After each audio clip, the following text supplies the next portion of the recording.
If you'd like to participate in the discussion or leave us feedback, you can contact us at levelupyourgamingpodcast@gmail.com or find us on Facebook at facebook.com/levelupyourgaming. If you like the content and want to hear more of the show, subscribing will ensure you don't miss an episode. New episodes come out almost every Wednesday. Also, please review, tell a friend about the podcast, or share with your gaming group. Now sit back and enjoy the episode.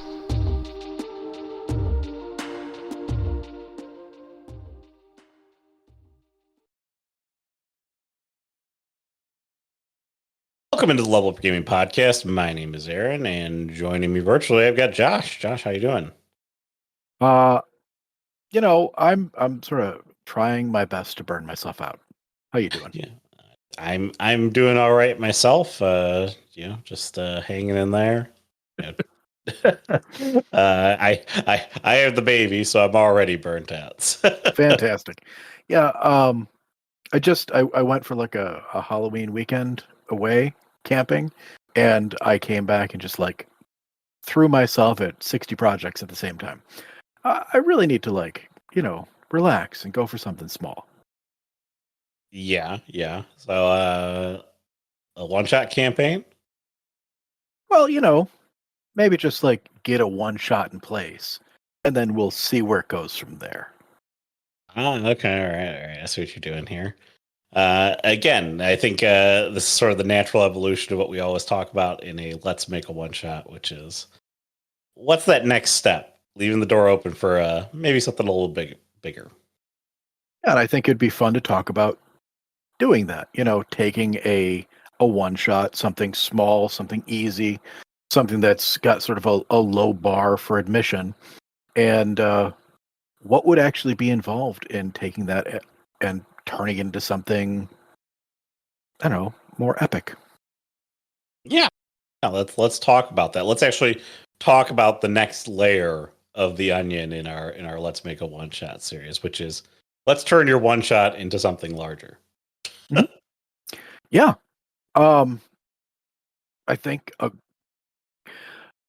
like I said, I've been like burning the candle at both ends. I've just been doing like a ton of different things. I said before we started recording, I'm at peak creativity, but I have no focus. I'm just like slamming things in different directions. It's very Josh of you. It's very Josh.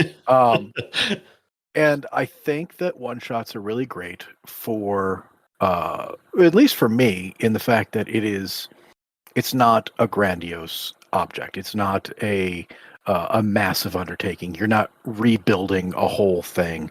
You're not writing a novel. You pick one idea, you expand on it. We've done these Let's Make a One Shots where we go through and we map out an entire thing in 30, 40 minutes. And that's exactly the sort of thing that is really good for just getting something done, getting something ready for your game, for your weekly session. Yeah, I mean, again, the one shot's the great time buyer at depending on what you end up doing. It's a good side course, something easy to do that could be different than what you're currently doing, or it's a great side quest in your longer running game.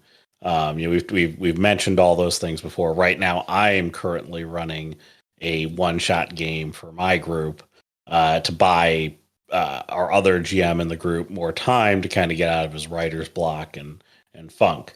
So, it gives him an opportunity to play as a player, gives me an opportunity to storytell, which I haven't done in a while. It's really nice to be able to run that one shot. I mean, especially if you're a new GM, it's a good thing to try and do because it's pretty low stakes. If it doesn't go great, people I'm sure had a good time for a while you're running.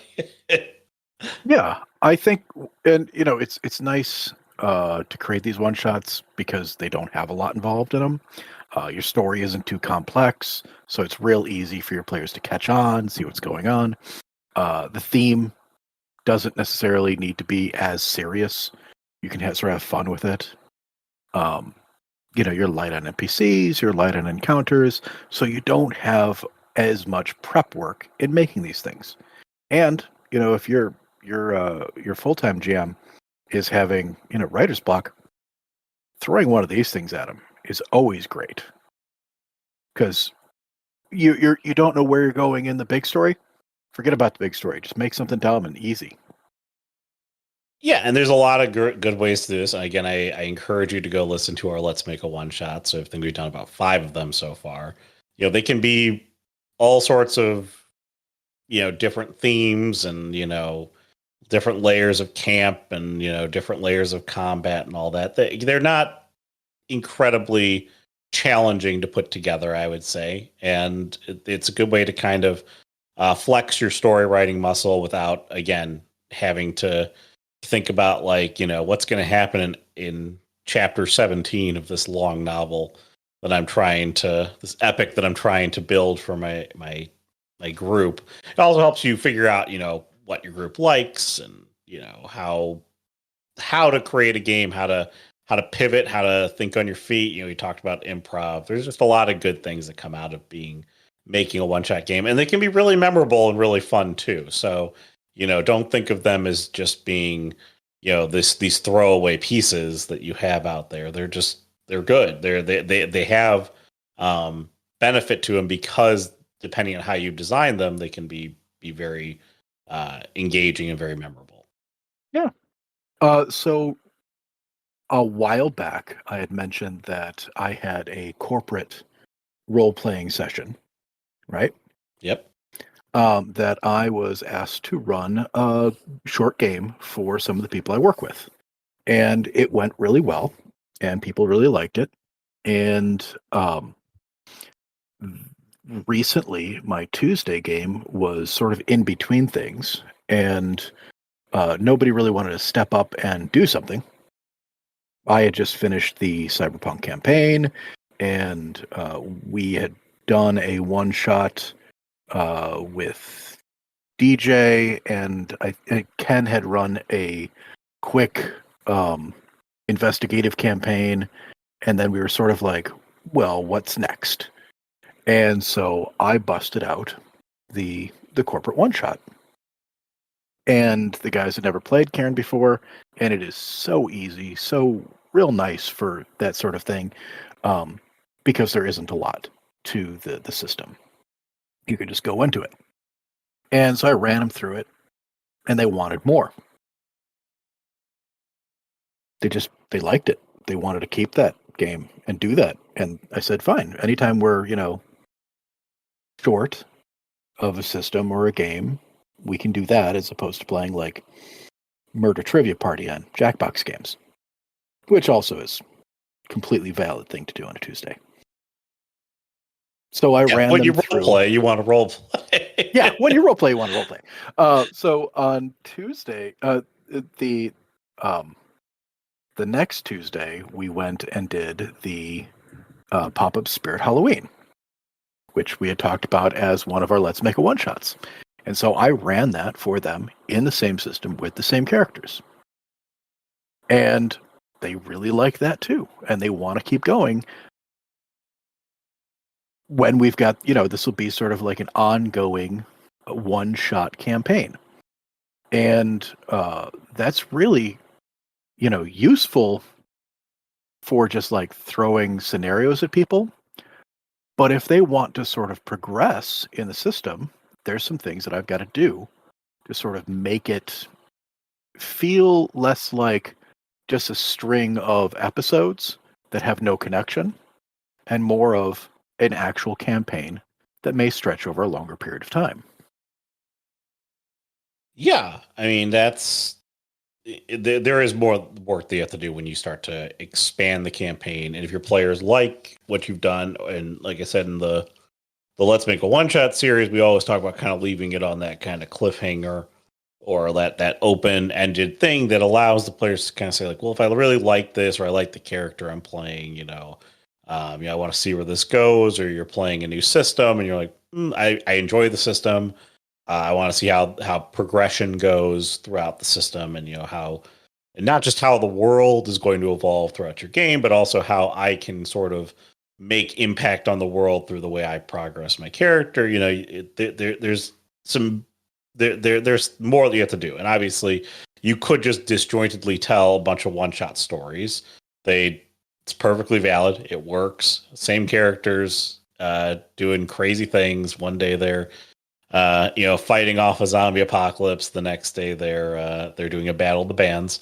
Whatever it might be, you can do all that. But you're right. If you want to connect the dots, you want to make the story coherent, you're going to have to put a little bit more thought into how everything kind of goes. And I would say that that's the general start of building a campaign is figuring out how you want your through line to connect, and then understanding of how your progression of your players is going to affect the game as they get more powerful and as they kind of change and evolve and think differently.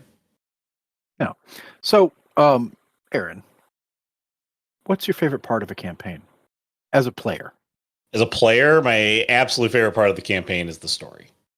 Yeah. Like I enjoy a lot of the other aspects to a campaign, but the story is the key. Like if it's not good, it sucks. And when you say a story for a campaign, you're talking about how everything sort of comes together. There's mystery and intrigue, and your actions have consequences on the world, that sort of thing. Yes, you don't want to have you want the story to be compelling, and you want it to be engaging. You want the players to feel like they have impact on the story, or they have impact on how the story plays out, and you want all that to be part of it. If that makes the mark from like a decent story to a good story. Any story is better than no story. Okay. It's like kind of like pizza. Okay. Bad pizza is still pizza. Okay. Bad story is still a story. It's just, it might not be as engaging as a story where your players are more intricately woven into that story. Yeah. Yeah. And I think that's the big disconnect between one shots and campaigns is that, one shots, you've got a story, but it's a real self-contained story. It's this real, little bit. You've just taken a one idea and just shoved it into this little thing, and you run through it. And you just like, done. Nice little treat. It's like a fun size Snickers or some other fun size candy. Choose your favorite. It's Halloween. Snickers are the best. Unless you got peanut allergies, in which case they're definitely not. And do something else. But a good campaign, your actions have consequences. You can see how the world reacts to the actions that you've done.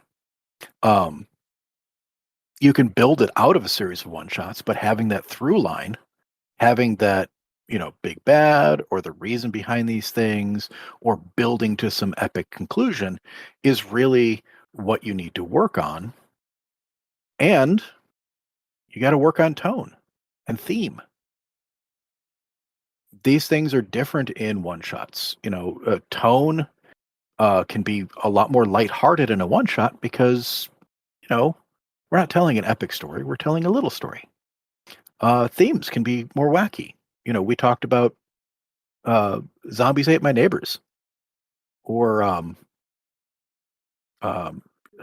we've told some. The Battle of the Bands one was pretty good. Where we've got you can have very silly stories. That doesn't mean that you can't have silly stories, silly moments, and silly scenes, and silly nights in a long campaign. It's that the entirety of the story is not going to be as hokey as our Battle of the Bands or the Pop-Up Spirit Halloween store. Okay, it's going to be more. You're going to have a more defined theme for how that story is playing out and kind of the notes and the tones you want to hit with it versus and it can have multiple tones. It can have multiple ways to look at it. Within a one shot, you're almost always trying to strike one tone. I mean, you're very, very focused on like a very narrow area and a very narrow scope of everything you're doing. And generally, a good campaign is a series of good scenes and encounters, like a one shot, that are well put together piece by piece.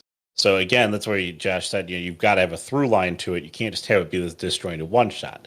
I mean, like, I guess you could do that, but it would be like if, you were watching like House MD and, one day he's solving medical mysteries and the next day he's a lawyer. Yeah, it would be like, wait a second, House MD, what? I don't know. It could, that is the problem with just throwing one shots together. You will end up with some very disjointed pieces.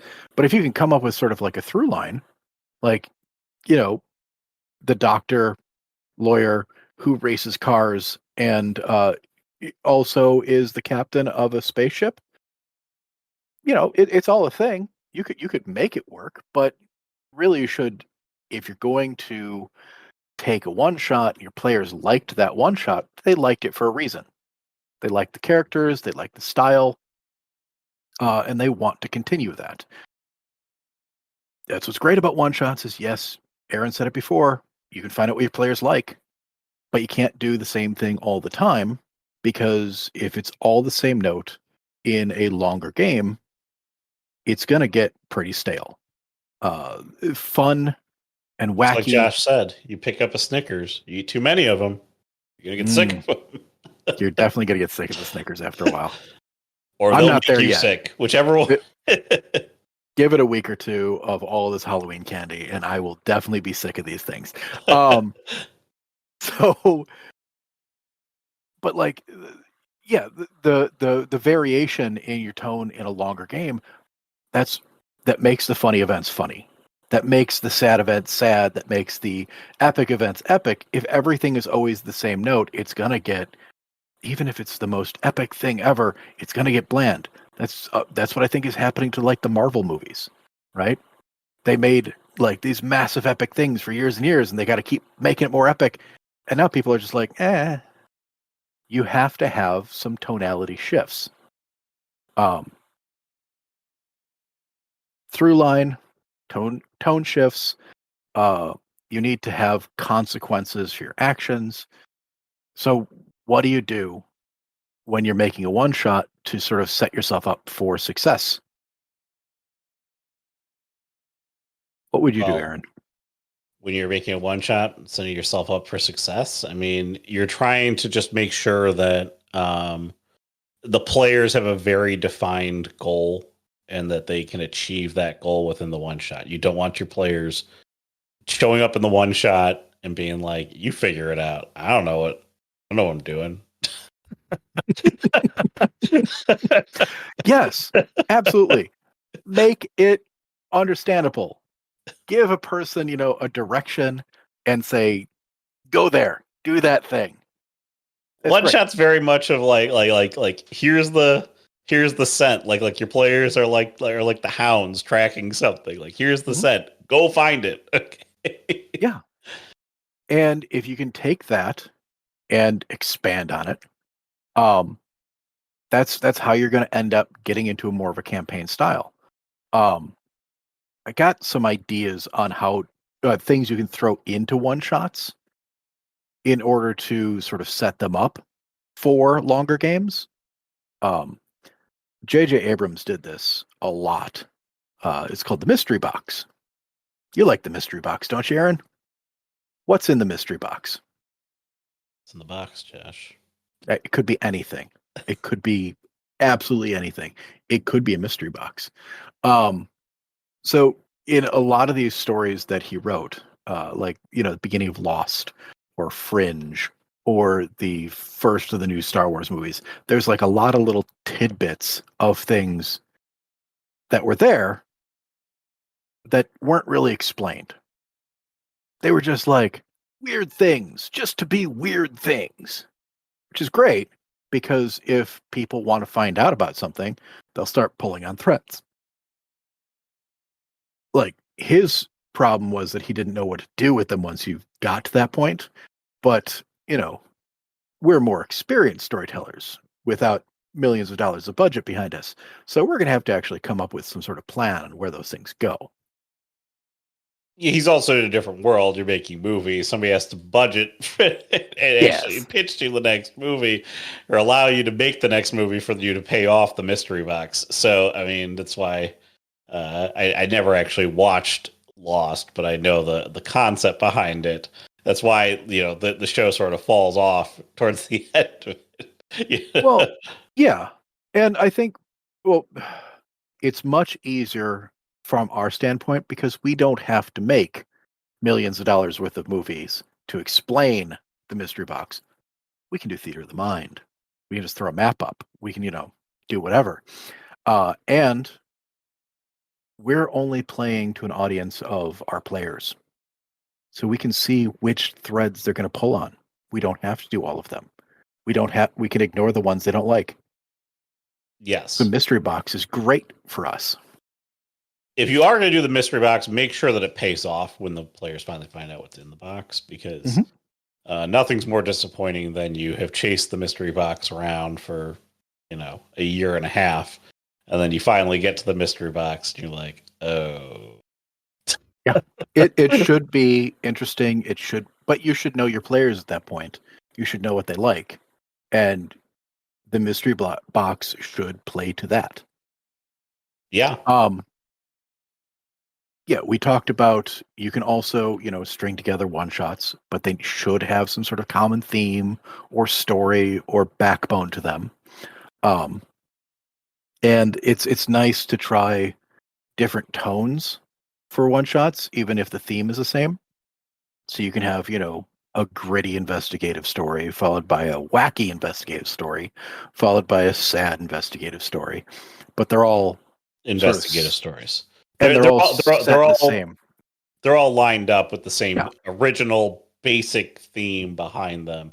Whether the tone of it is different every single time is the same. It's not like, unless you're going to do some weird like multiverse madness craziness or something like that, which can work. Okay, I want to point that out, that you could do that. You could have a very disjointed, funky game. I've been a part of those types of games. There's very fun if it's done well, where every time you're in a different world, a different scenario. Sometimes you're being hunted, other times you're being, things are always different. You're always, there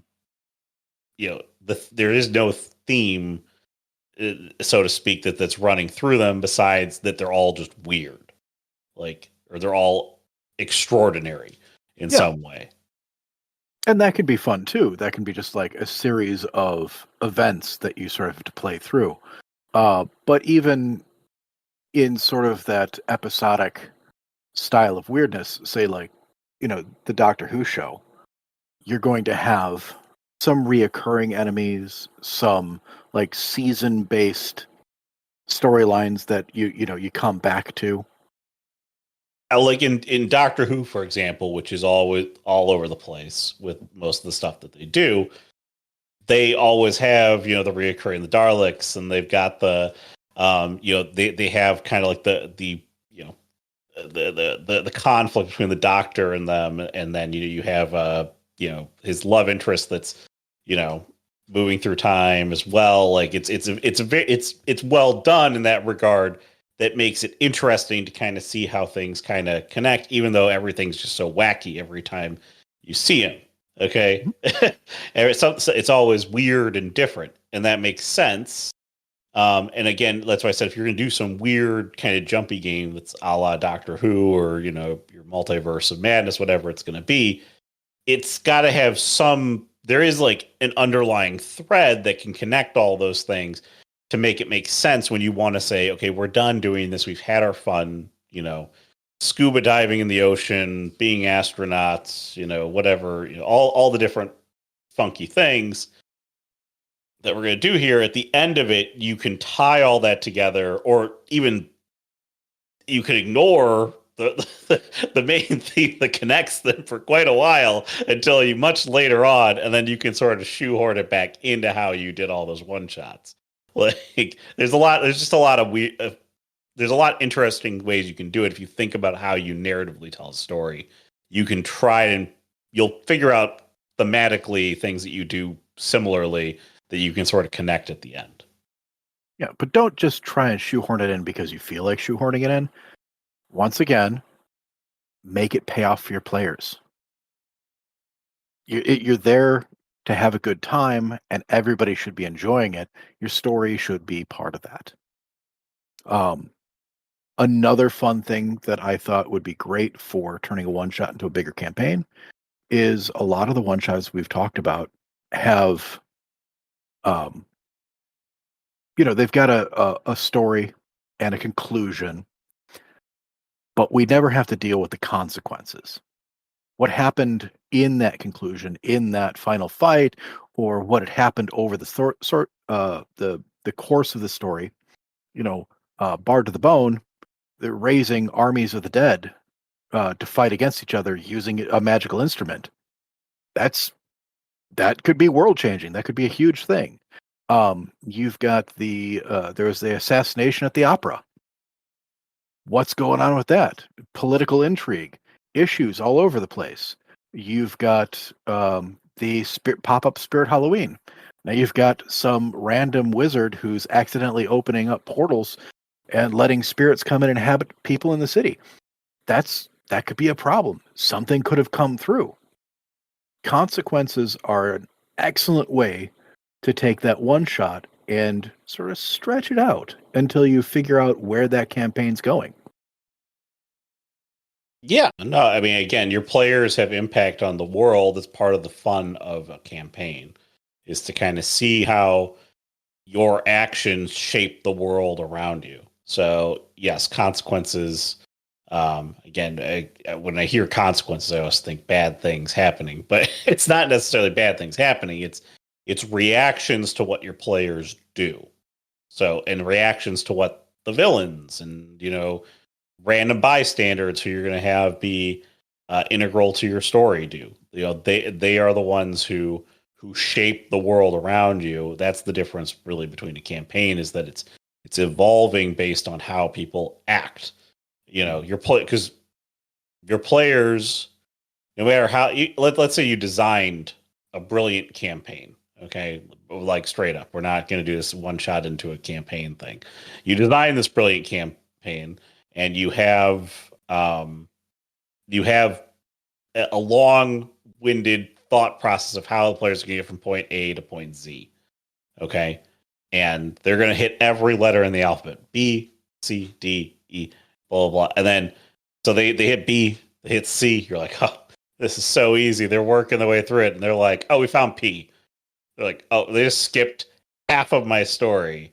Okay, that's the world shaping around your players. They've done something there to short circuit yourself into like a much further part of the story. And that's what's really fun about a campaign. Yeah. And the consequences, yeah, you're right. When I hear consequences, I usually think bad things too, but it doesn't have to be. It can be your players have found something interesting. They've done something interesting. They've made a name for themselves. You do a murder mystery and they solve it. Now they're known as, mystery solvers. Those are consequences. Those are fun consequences. And those are the sort of consequences if your players are asking you to turn this into something longer, turn this into something bigger and more interesting. Those are the consequences that matter, because those are the consequences that your players they want. Those are the consequences that caused your players to want you to turn this into a longer game. Find those things that they like. Do them. Play with them. So there are some issues when you turn a one-shot into a campaign. I think the biggest of them is one-shots, because they're, just a night game. We're just going to throw this together. Usually you run it with pre-gens. You don't let your players pick characters. You're going to spend the entire night creating a character to play for a couple of hours, and then you're going to throw it away. Yep. You don't want to generate characters for something that's going to take a very long time. Or you don't want to spend a long time generating characters for something that's going to take 4 hours or 6 hours or whatever it might be. So again, yes, you're gonna have pre-gens, and then once you got your pre-gen all done, and you're like, I like what we're doing right now, but I absolutely despise the character I made. Yeah. Or I was assigned. Why do I gotta be Mr. Pink? But some systems are great for that. I mentioned Karen before. Karen is I roll up a character in 5 minutes, less. I've got a button in my VTT, so it takes seconds. But if you're at a table, couple minutes at most, and you've got a new character. If you're talking about moving it into a longer term game, D&D characters can take a while to set up. Pathfinder characters, somehow even longer. Sometimes having the pre-gens there is really nice because you can just hand a couple of character sheets out and this is what we're doing. But once it goes into that campaign mode, maybe it's time to think about letting your players roll an actual character. Yeah, I mean, so there's again, you have to think about how you want to incorporate that. I mean, you don't want to just be like, and switcheroo, you're this type of character. You once were a hunter, and now you're a bard. The end. No, you were always a bard. You were just like wearing the wrong hat to the party. You were a bard at heart. The dragonborn part of you from an elf. I don't know how that worked out. Yeah, it's rough in terms of continuity, but ultimately, if you are going to be running this for a long time, your players should be happy with the characters that they're playing. Yes. It's more important than the continuity. That's way more, but once and do it early. Get it out of the way. Right? Yes. Another downside is, of course, the tone might be off. We talked about this. Switch your tone up. You should have differing tones in a longer campaign, wacky to serious, but don't if they had a wacky one shot that they wanted to play into a longer game, ease them out of the wacky. Yeah, I mean, you're not going to go bard to the bone and the next game session. It's like gritty realism. Everyone's done. Yeah, it's a dirge to the doom. Yeah, you got to have some sort of it has to step into a more serious tone or into a more established tone, because if you're crazy all the time, well, that is a story. That is a way you can run these things. But you're really gonna have to sort of lean into that if you want to have these different tonal changes. That first one, just ease into it. Make your players more comfortable with what's going on. Or on the flip side, you could just take a couple weeks off and just say, we're going to run some other stuff and then we'll come back to this. And sometimes, just absence will make people forget how wacky it was before. That's true. That could help. It's always nice. You mentioned the system here being a problem. This is always a big one because, let's say a lot of the times with one shots, you're experimenting with new systems. Yes.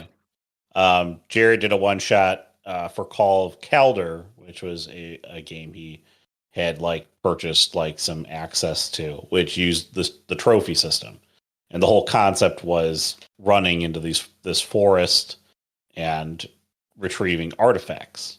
Well, we did that. We didn't actually end up retrieving. We all died in the forest, but well, which is very common in Call of Calder. But had we come back, the system and the story were limited to that concept of running back into the forest and coming back out. So yes, you could build a story around that, but your players have to want to play that system repeatedly. And so maybe that's not what they want to do. Maybe you enjoyed that concept, but you want to explore it with regular D&D characters or whatever characters you want to be in. Something else that has some sort of growth to it. The problem that I've got with the Cairn game, my players liked that little one shot.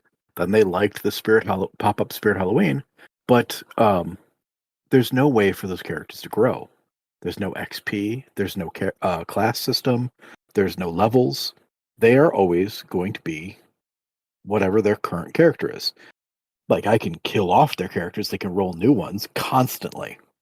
We've done that several times for some of my players just in these 2 games. But I'm going to put it out there. What is, their real interest in continuing those characters, except just to explore the story? Which is fine, but if they wanted to grow or do anything big or, have an epic showdown, the epic showdown that they'd be having is the exact same level of epic that they would have now. There's no power escalation. And so if we wanted to switch that into something that had, sort of a power escalation or some sort of specialization for the characters, then we would have to switch it out to a different system. And I think that is absolutely on the table. We haven't gotten to that point yet because they've just been running these little one-shots, but it's definitely something that I've thought about. I think that you should pick a system that actually matches the tone and style of game that you want to play, because always that is what you're planning on doing. But find something that sort of matches what that one shot was in the first place. Yeah. Also, this is a good thing if you end up choosing a system like you have Cairn in your example here, and it's pre-gen characters or characters that you rolled up very quickly, and now you want to switch to something of more progression system.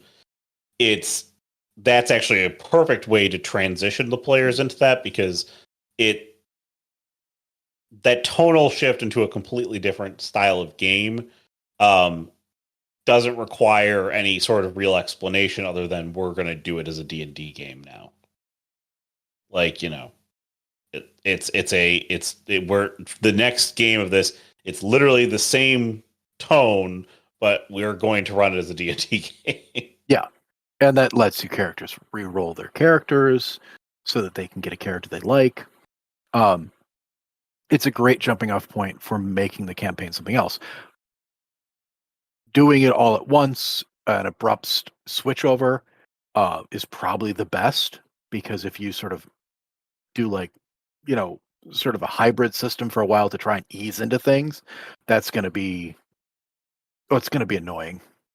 And you're going to have some sort of crossover, a weirdness with any sort of characters. Just make the switch. If it looks like you're going to want to do this for a long period of time, find something that allows your characters, your players, to evolve and lets your story build appropriately. Yeah. And I think, there's some great systems out there for, long-term play. There's a ton of them. There's a lot of these little one-shot games, like single page RPGs that are very fun and interesting, and you can have a lot of fun playing them. If your players like the tone of the story, move that tone into a system that's actually going to benefit a long-term play. You can tweak some systems to add a little customization to them, but that's not a long-term solution. That's a short-term, I'm not making a campaign. I'm stringing together 5 one-shots, and you guys want to do something interesting over the course of them. Fine, I'll make a couple of tweaks, and we won't have to change anything. Yeah, or the campaign's short or something like that. You're going to do 5, 6, 7, 10 sessions, whatever it is, for a larger story, and that's fine. You're never going to have any problems there tweaking that. You'll never notice the power creep in it. You'll never be too upset with the way it turns out. Yeah. I've got written in here what are the upsides, but I think we've already covered all this stuff. Yeah, I mean, I want to say, you wrote here that with it's a low bar to clear with the one shot. I say yes and no. Yes, if the goal of the game is just to have fun, your one shot's probably going to accomplish that 90% of the time. But this is the Level Up Your Gaming podcast. We're trying to clear a slightly higher bar. Yeah, do better. Try harder. And that's, you've got a low bar with not success with a one shot, but you don't have to spend, weeks or months planning a campaign, building out a whole regiment of story and world and characters and all that stuff, because a one shot is a small contained bit of beast. And you can really focus in on that and spend your time making it good. And if your players don't like it, you didn't spend months on a campaign that you threw away in 2 sessions because nobody liked it. Yes, it's better to start there and then build into the campaign, or start with something that's, a couple of game sessions and build into a much larger thing than to be like, I am going to tell my grand epic. Okay, you can do that, but my caution against it is you're probably going to have,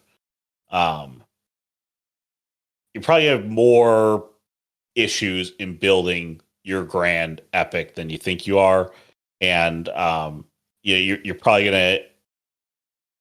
It's more than likely to end prematurely than where you want to get to, or it's not going to play out as well as you had hoped. I've seen more long thought out games. In my experience, I've watched more GMs try to build the very, very long game. This is going to run for a year and a half, whatever it might be. And it just sort of fizzles out at some point. Either the GM burns out from it, or the players as a whole don't really latch on to the concept. And so, the reason why the one shot is a better starting place in that regard is that, if it doesn't work, then it's much easier to say, okay, well, good. We didn't spend a lot of time making more out of it. Okay, but if it does work, it's you already have the building blocks and the foundation to build into the next steps of the campaign. What is the campaign? And then it's just staying ahead of your players until you figure out where you want to take the campaign. You have to find, I'm not asking you to be like, oh man, my players want to play more of this, so I better, unless you're Josh, I better go build the next 7 months of this game. So, it's just, take it slow. You just need, that your players like what you're doing, keep doing what you're doing, and figure out how you're going to put all that stuff together as you kind of go along. Have a generally large idea of what your overall plan is, but you don't need to build every session out necessarily. No. At least not night one. Not night one. And that's what I mean by a low bar for a one shot, is that you can focus on that one game, make it good. And if your players don't like it, you can build onto it. Maybe in that one game, you can put in a couple of mystery boxes. You can have sort of a thread you can think of in the background in case you want to string together another one shot or two after that. Give yourself an opening so that if your players like it, you've got somewhere to go with it. But you don't have to plan anything beyond that. When your players like it, when your players want to turn it into something bigger, we've gone over a couple of ways you can do that. You can string together a couple more one shots and turn it into something bigger. You could, focus on the consequences. You can let them pull at those threads for those mystery boxes that you left in there. and you can see where those things lead you. But you don't have to go hog wild and write hundreds of pages worth of documentation for a mega dungeon that you promised your players that you were going to make. And now you've got documents upon documents, maps, puzzles. You've written a program to set up your own encoding for a secret language that you've made. Yeah, I might have a got problem. Your project manager bearing down on you, telling you got 2 weeks left. Yeah, Josh, you got nothing to worry about. I should probably just relax and not do all this stuff. But I want my players to have a good time. There you go. There you go. I'm not going to ask you what else you have to add to this one because I feel like you summarized it right there. I'm gonna take the hint. So there we go. If you if you have any thoughts on turning a one shot into a campaign, let us know. levelupyourgamepodcast@gmail.com or facebook.com/levelupyourgaming. Podcast is on YouTube, so smash the like button there. Otherwise, download it if you're a podcast site, review it, give it 5 stars, recommend it to a friend, all those good things. I'll wrap us up for the week. So for Josh, I'm Aaron. Have a good week, everyone. Bye.